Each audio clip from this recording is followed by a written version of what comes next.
Le Front National et ses 8 élus, on est loin des espoirs de Nicolas B, le secrétaire général du FN, qui le 14 mai dans le Figaro disait encore « Il y a 45 circonscriptions dans lesquelles nous espérons l'emporter. Dans 70 autres, nous avons obtenu entre 45 et 50% au second tour de la présidentielle. Ces scores laissent entrevoir une entrée massive de députés patriotes en juin. » Bonjour David Racheline. Bonjour. En guise d'entrée massive, il y aura 8 députés pour le Front National. Est-ce que ce matin, vous voyez le verre plus rempli que prévu dimanche dernier à l'issue du premier tour, ou franchement trop vide, en tout cas trop vite pour avoir un groupe parlementaire? Moi, je suis beaucoup plus optimiste que vous et beaucoup plus satisfait parce que... C'est pas moi, c'est Nicolas B. Je constate une chose, c'est que au soir du premier tour, on nous avait expliqué que nous aurions entre 1 et 2 députés, et puis au final, nous avons 8 députés. C'est mieux que pendant la précédente législature, et cela va nous permettre de faire un véritable travail d'opposition. Nous sommes les seuls à pouvoir vraiment nous opposer à la politique de M. Macron, au moment où les Républicains ne savent plus du tout où ils vont, et où la plupart annoncent déjà qu'ils vont participer à l'activité de la majorité présidentielle. Alors, Gilbert Collard, qui a été réélu hier soir, a dit « Le FN a pris un sacré coup dans la tête. Il va falloir réfléchir très sérieusement au fonctionnement du mouvement et à la manière dont on doit s'organiser. » Il faut changer quoi maintenant au Front National? Nous allons prendre un certain nombre d'initiatives pour pouvoir rassembler plus largement, pour pouvoir faire en sorte d'être encore plus efficace, pour convaincre nos compatriotes. Nous allons rien éluder et nous souhaitons effectivement débattre de notre fonctionnement pour être encore plus efficace. Mais cette élection législative, ce second tour en particulier, pose deux grandes questions. La question du mode de scrutin et donc de la participation, en l'occurrence de l'abstention massive. On va y venir, mais c'est intéressant. Vous dites on va éluder aucun sujet. Est-ce que la ligne idéologique doit être discutée au Front National ? Je ne sais pas si la ligne idéologique doit être discutée. Tout peut être discuté, mais l'abandon de l'euro, la place de la France dans l'Europe. Il y a peu de chances que vous me trouviez demain partisan de l'Union européenne sous sa forme actuelle. Il y a peu de chances que vous nous trouviez demain partisan de l'immigration massive. Non, je ne crois pas que nous allons évoluer du maintien de l'euro. Nous croyons, nous, encore et toujours au patriotisme, encore et toujours à la liberté de notre pays, encore et toujours aux grandes orientations qui ont été celles de Marine dans le cadre de cette campagne où, je le rappelle, elle a réalisé un score historique pour notre famille politique, 11 millions d'électeurs. C'est cela que nous devons rassembler, c'est cela que nous devons remobiliser. J'entends bien, mais ce n'est pas ma question, vous avez l'oreille sélective. Sur la sortie de l'euro, David Racheline, est-ce que vous êtes partisan toujours de cette sortie de l'euro? Est-ce que vous dites maintenant il faut revenir sur ce point-là qui visiblement est crispant pour une partie de l'électorat? Chacun donnera son opinion. Mais la vôtre? Mais moi, évidemment que je suis partisan de la souveraineté monétaire. Je considère en effet que l'euro nous affaiblit considérablement sur le plan économique. C'est la monnaie des banques, la monnaie de la finance, et moi je veux la monnaie de l'emploi pour faire en sorte que notre pays se réindustrialise, faire en sorte de relocaliser l'économie, et pour ça il nous faut une monnaie adaptée, une monnaie compétitive. L'euro ne l'est pas incontestablement. Donc vous maintenez qu'il faut sortir de l'euro. Est-ce qu'il y a un problème de personne également au Front National? Mais non, je ne crois pas du tout.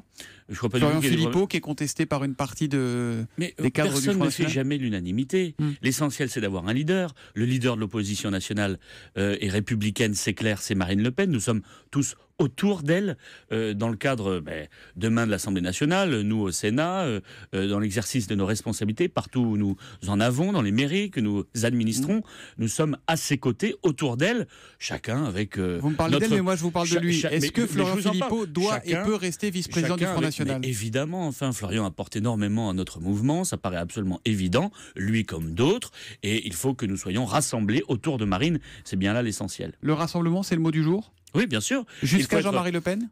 Non, mais avec les membres du Front National. Jean-Marie Le Pen n'est plus membre du Front National. Et il est de nouveau membre du bureau politique. Non. Si, la justice l'a dit. Enfin, il veut revenir d'ailleurs au bureau politique de demain. Est-ce qu'il faudra le laisser rentrer? Moi, je vous dis qu'il n'est plus membre du Front National, donc il n'y a pas de raison qu'il participe à nos réunions, bien sûr.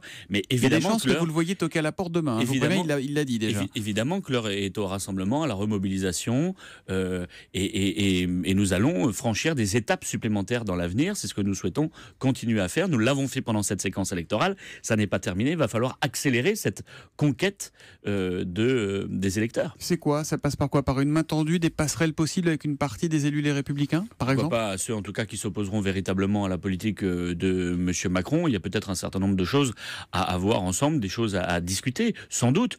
Mais ce qui est sûr, c'est que la politique de M. Macron risque de faire extrêmement mal à notre pays. Extrêmement mal aux classes populaires qui se verront licenciés encore plus rapidement que par le passé, qui verront rentrer et qui feront que nous allons accueillir des réfugiés en très grand nombre, que l'insécurité va s'aggraver parce que les mesures et les réponses ne sont pas apportées par ce gouvernement et ne le seront pas demain. En tout cas, je le crains. Par conséquent, nous allons avoir beaucoup de choses à dire et nos députés sont là pour ça. Vous savez, c'est pas parce qu'ils sont relativement peu nombreux qu'ils ne porteront pas une voix forte à l'Assemblée nationale. Marine Le Pen veut changer le nom du Front National, elle l'a confirmé ici même la semaine dernière. Vous êtes d'accord ou c'est l'héritage, l'histoire du FN qui risque d'être dilapidé ? Elle a bien raison. Moi, je suis même partisan de la création d'une nouvelle force politique pour rassembler encore plus largement et évidemment qu'il va falloir évoluer de ce point de vue-là aussi. Quel pourrait être le nom de cette nouvelle formation ? Je ne sais pas du tout. C'est aux adhérents de se déterminer. Ils se détermineront quand on leur posera la question. Vous n'avez pas une petite suggestion à leur faire ? Vous n'avez pas, non, je n'ai pas de pensé suggestion aujourd'hui, mais je vous promets pour la prochaine fois, je réfléchis. Ça pourrait pas être les Patriotes ?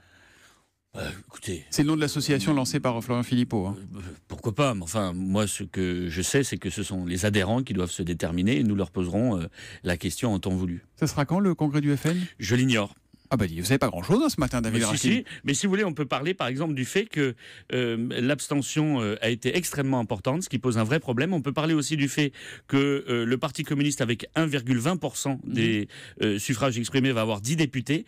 Et nous, avec 8,75 au niveau national, nous allons avoir seulement 8 députés. Ça pose le problème de la proportionnelle. Et l'une des premières choses que nous allons réclamer pour faire en sorte d'augmenter la participation et d'intéresser de nouveau les électeurs, c'est précisément que la proportionnelle intégrale soit inscrite dans les règles de notre démocratie. Cela permettra aux Français, à nos compatriotes, d'être véritablement représentés. Alors, il n'est pas question de proportionnelle intégrale dans le programme d'Emmanuel Macron, mais d'une dose de proportionnelle. Ça sera déjà pas mal. Ça sera déjà pas mal, donc ça vous approuverez. Oui, bien sûr. Merci beaucoup, David Rachlin, d'être venu ce matin en direct sur Europe 1 et bonne journée à vous.